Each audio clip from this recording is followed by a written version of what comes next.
RStudio tutorial video series එකේ කලින් video එකෙන් අපි ඉගෙන ගත්තා කොහොමද හරියට පැකේජස් ඉන්ස්ටෝල් කරගන්නේ කියලා.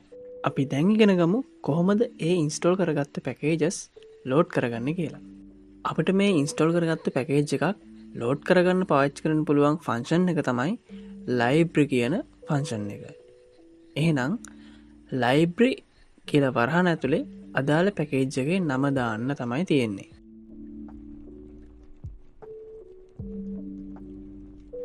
උදාහරණයක් විදිහට මම මෙතන අපි කලින් ඉන්ස්ටෝල් කරගත්ත පැකේජ් වල tidyverse කියන එකයි agricole කියන එකයි ලෝඩ් කරලා පෙන්නන්නම්. මේ විදිහට library වරහන් ඇතුලේ tidyverse ඊළඟට library වරහන් ඇතුලේ agricole කියලා ටයිප් කරලා අපිට මේක ලෝඩ් කරගන්න පුළුවන්.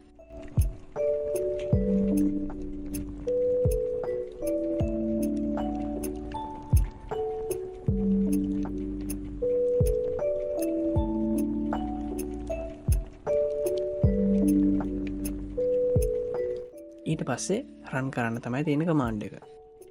අපි දැන් කතා කරන්නන්නේ අලුත් මාතෘකාවක්. ඒක නිසා කලින් කතා කරපු එක අලුත් එකේ මෙන් වෙන්න ඕන හින්දා මම hashtag පේලියක් දාගෙන ඒක වෙන් කරගන්නවා. අලුත් දෙයක් try කරන හැම වෙලාවකම අපි hashtag පේලියකින් ඒක වෙන් කරන්න පුරුදු වෙන්න ඕනේ. අපේ අද මාතෘකාව වෙන්නේ CRD නිසා මම hashtag එකක් එක්ක CRD කියලා ටයිප් කරලා සම්පූර්ණ කමාන්ඩ් එක රන් කරනවා. ඔයාලට පහලින් මේ විදිහට බලා ගන්න පුළුවන් console view එකේ පෙන්නනවා. CRD experimental design එක ගැන මම වැඩිදුර විස්තරයක් කරන්න බලාපොරොත්තු වෙන්නේ නැහැ. ඒ වුණාට මම දලා අදහසක් ගන්න කියන්නම්. CRD එකේදී experimental plot හැම එකක්ම සර්ව සමයි. ඔයාලා CRD data sheet එකකින් ANOVA table එක ගන්න විදිය manually ගණන් හදලා කරලා ඇති. හැබැයි අද අපි කතා කරන්නේ කොහොමද RStudio වලින් මේකට කෝඩ් එක ලියන්නේ කියලා. ඔයාලට ඩිස්ප්ලේ එකේ CRD data sheet එක example එකක් බලාගන්න පුළුවන්. මේ data table එකේ ඔයාලට treatment A, B, C විදියටත් replicates 1, 2, 3, 4 විදියටත් බලාගන්න පුළුවන්. මේ replicates වලට අදාළව අදාළ treatment එකට ලැබිච්ච අගයන් ටිකත් ඔයාලට බලාගන්න පුළුවන්. අපි මේ data ටික කොහොමද RStudio software එකට enter කරන්නේ? අපිට මේ data ටික RStudio software එකට enter කරන්න නම් අපි මේක Excel file එකක් විදිහට හදාගන්න ඕනේ.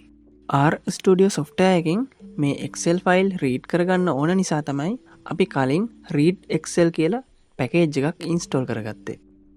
Excel file එක හරියට හදාගන්නේ කොහොමද කියලා බලමු.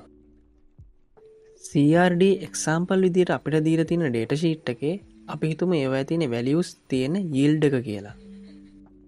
data sheet එකේ තියෙන විදිහට Excel වල table එක හදලා හරියන්නේ නැහැ. ඒක හදන්න වෙනම ක්‍රමයක් තියෙනවා. CRD වලදී අපිට හම්බෙන විචල්යන් තමයි treatment එකයි අදාළ yield එකයි. එතකොට එතන දෙකයි තියෙන්නේ. එහෙනම් අපි Excel sheet එකේදී හදාගමු column දෙකක්. එකක් තමයි treatment එක. treatment එක මම දානවා T විදියට. අගය දාන yield එකේ y අකුර විදියට. මේ දෙකම capital දාන්නේ. ඔයාලට මෙතනට වෙනම අකුරු දෙකක් කැමති නම් පාවිච්චි කරගන්න පුළුවන්. data sheet එකේ A treatment එක 4 වාරයකුත් B treatment එක 4 වාරයකුත් C treatment එක 4 වාරයකුත් යොදාගෙන තියෙනවා. ඒක නිසා මම T කියන column එක යටතේ A කියන treatment එක 4 වතාවක් enter කරනවා. ඉතින් A කියන treatment එකට අනුරූපව ලැබිච්ච value ටික මම ඊට ඉදිරියෙන් type කරනවා.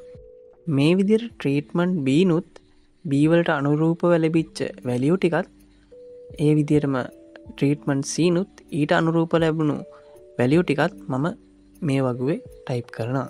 table එකේ තියෙන value ටික හරියට type කරගත්තට පස්සේ අපි මේක save කරගන්න ඕනේ සරල නමක් දාගෙන. මම අපි හදාගත්ත ෆයිල් එක CRD01 කියලා ඩෙස්ක්ටොප් එකේ සේව් කරගන්නවා. ඊළඟට මම RStudio software එක ඕපන් කරලා ඒකේ දකුණු අත පැත්තේ environmental කියන ටැබ් එකට අදාළව import dataset කියන එකකින් from excel කියන එක ක්ලික් කරගන්නවා. ඊට පස්සේ ඕපන් වන අලුත් වින්ඩෝ එක බ්‍රවස් කියන එක කලික් කරලා මං අදාළ ලොකේෂන් එකට ගිහිල්ලා අපි මුලින්ම හදාගත්ත CRD01 කියන ෆයිල් එක සිලෙක්ට් කරලා ඕපන් කරගන්නවා. අපිට ඊට පහලින් තියෙන ඩේටා ප්‍රවිව් කියන එකෙන් අපි එන්ටර් කරගත්ත Excel ෆයිල් එක බලාගන්න පුළුවන්.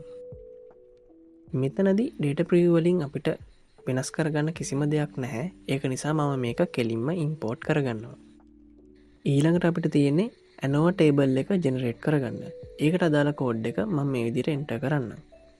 රිසල්ට් කියලා ටයිප් කරලා විශාලත්ව ලකුණත් එක -1 AOV වරහන් ඇතුලේ මම පාවිච්චි කරේ yield එකට y අකුරත් ට්‍රීට්මන්ට් එකට t අකුරත්.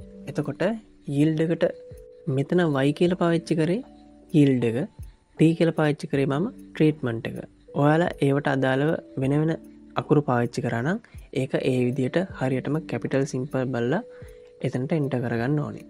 ඊළඟට data සමානයි මම CRD01 කියලා තමයි ෆයිල් එක ඉම්පෝර්ට් කරගත්තේ. අන්න ඒ විදිහට හරියටම අපි ඉම්පෝර්ට් කරගත්ත ෆයිල් එකේ නම ටයිප් කරගන්න ඕනේ.